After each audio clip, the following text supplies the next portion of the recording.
theorem 8.3. If each pair of opposite sides of a quadrilateral is equal, then it is a parallelogram. Children, the steps of writing the proof of a theorem are the statement, second is given, third is to prove, fourth one is construction, fifth one is to start the proof. Now before we start writing the given data from the statement, we have to understand it, then we have to draw the figure, name it, and the concrete given data should be noted down. What it is giving here? If each pair of opposite sides of a quadrilateral, it is not given to you to be any specific quadrilateral like parallelogram, rectangle, rhombus, square, nothing mentioned here. It is only given opposite sides of a quadrilateral are equal. So let us draw any quadrilateral which will be showing the opposite sides to be equal. So let me draw a quadrilateral, name it A, B, C, D. Now let us start noting down the given data.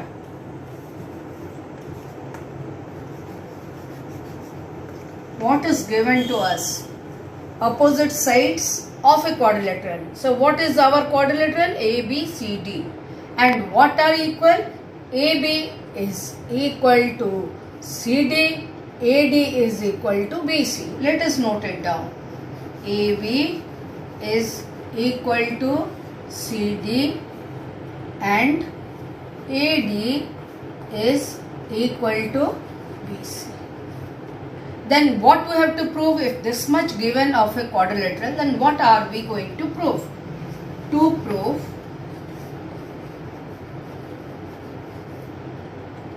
is ABCD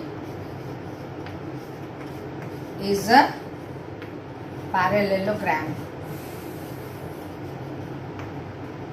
You understand, children, when I write this symbol, it's the symbol for parallelogram. I have used here also. I hope you all understand it. Now, our next step, before we move to prove it, comes construction. Now, what construction to do? That depends on the progress of the proof. What way can we prove it to be a parallelogram? We have to show that converting this quadrilateral into two congruent triangles. If we want to prove this quadrilateral to be divided into two congruent triangles, we have to join any one of the diagonal, means either AC or BD. So let me join this. And after we have joined AC, we have to decide which criteria to consider here to prove these two triangles to be congruent. The best part is side, side, side, not SA, neither SS. So what are we going to do? To prove SSS criteria, AD is equal to BC. Why? The reason each time you have to write. This is given. Then AB is equal to CD. Why? Again given. Next comes AC is equal to AC. Why? By construction.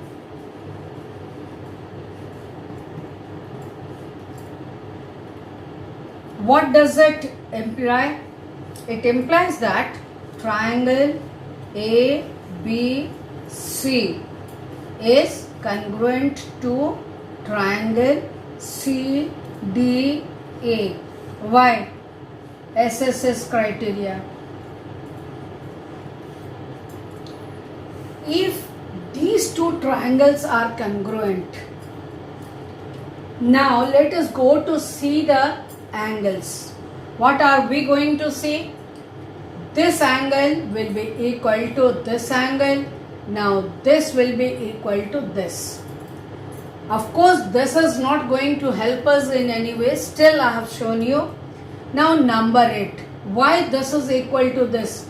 Because the angle between two equal sides, included angle will be equal for two congruent triangles. That means if I name it 1 and name it 2, they are equal.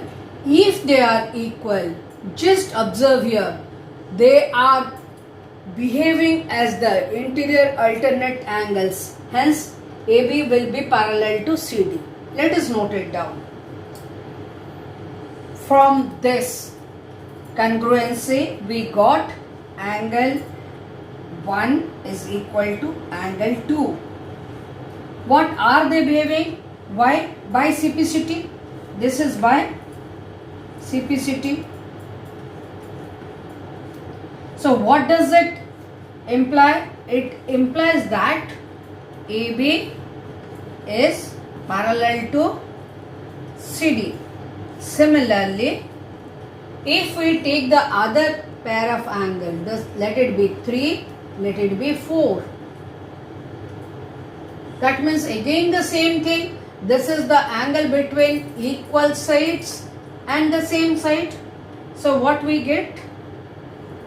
Angle 3 is equal to angle 4. Why? By CPCT.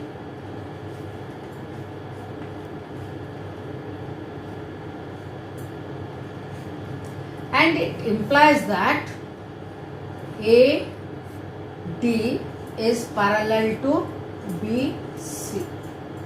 What will we conclude from this last step, children? Opposite sides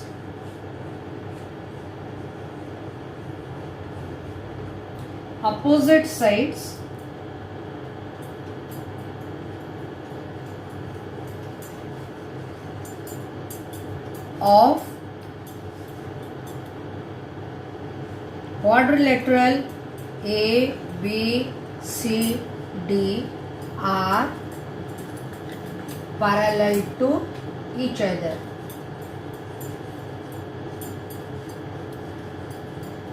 Hence,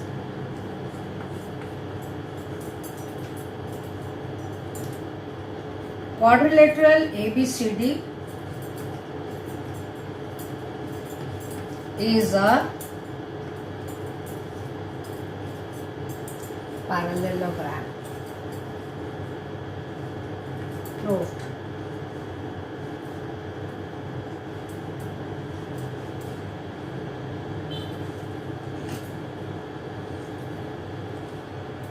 Now I hope you all understood, children. Still you find anything, you can contact me. Thank you.